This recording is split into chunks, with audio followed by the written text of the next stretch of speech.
பூமாலைகள் கொஞ்சும் பாமாலைகள் கெஞ்சும் உன்னை மனதால் நினைத்தால் அனைத்தால் அது இனிமை.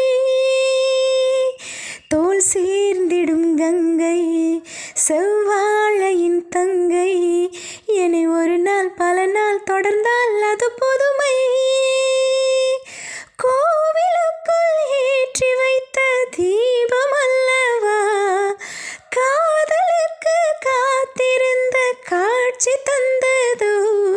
இனி வருவாய் தருவாய் மலர்வாய் என்னை உயிராய் உறவாய் தொடர்வாய் தினம் தினம் காதல் கவிதைகள் படித்திடும் நேரம் இதழோரம் இனி காமன் கலைகளில் பிறந்திடும் ராகம் புதுமோ